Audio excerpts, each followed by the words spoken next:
Before we begin, let me ask you something. Have you ever wondered whether love is something we actively choose or something that quietly turns into habit? Do you believe a relationship should be renewed every day instead of simply surviving on old promises? If you've ever looked across the room at the person you love and questioned whether you're still growing together or simply moving through familiar routines, then this story is for you.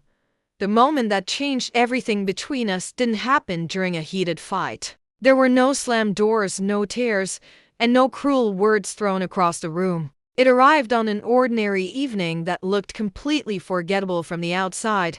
The house had fallen silent after a long day. The dishes had been washed, our phones rested face down on the counter, and the television remained off. The only light came from the small lamp above the dining table, casting a warm glow across the kitchen. Ethan stood by the counter making chamomile tea. He stirred the cup slowly, almost absent-mindedly.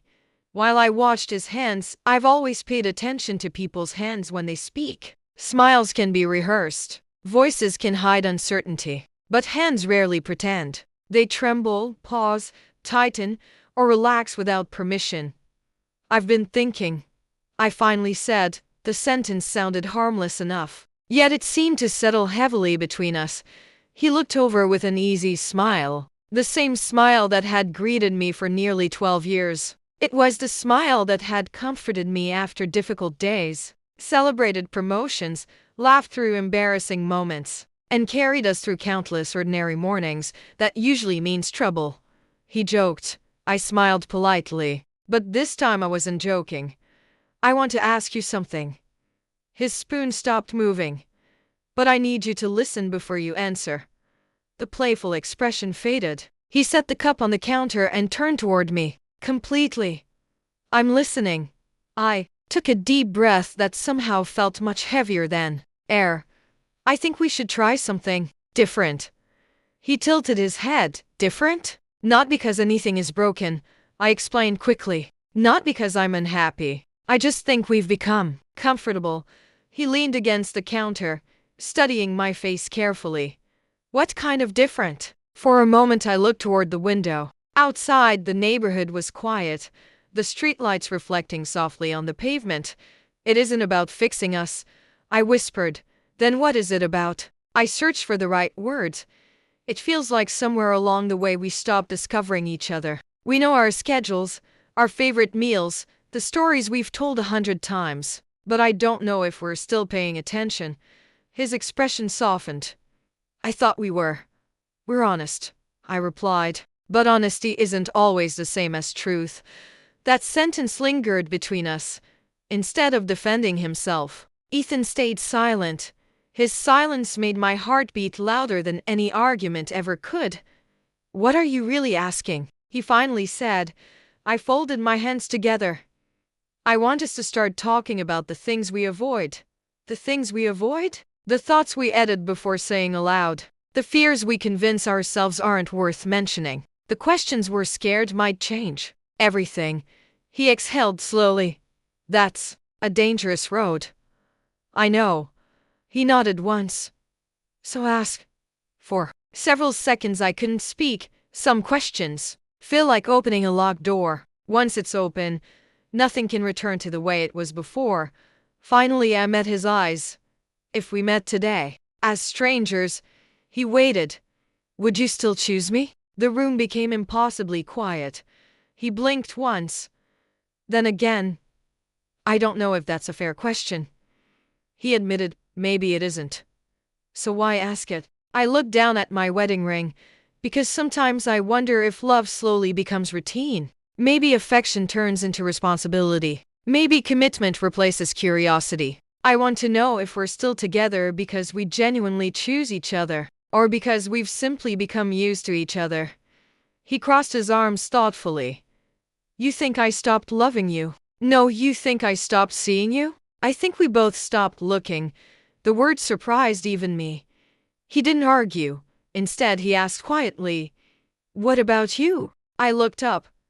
"What if I asked you the same thing?" He continued, "If there were no shared memories, no marriage certificate, no history holding us together, would you choose me?" My chest tightened. It was easier asking the question than answering it. I want to believe I would, I said honestly, but I'm not completely sure. The honesty felt uncomfortable, yet strangely freeing. The old version of us would have rushed to reassure each other. Instead, we sat together in complete silence. Eventually, Ethan spoke. I don't know. It wasn't rejection. It wasn't acceptance. It was simply the truth. And somehow the truth hurt less than a comforting lie.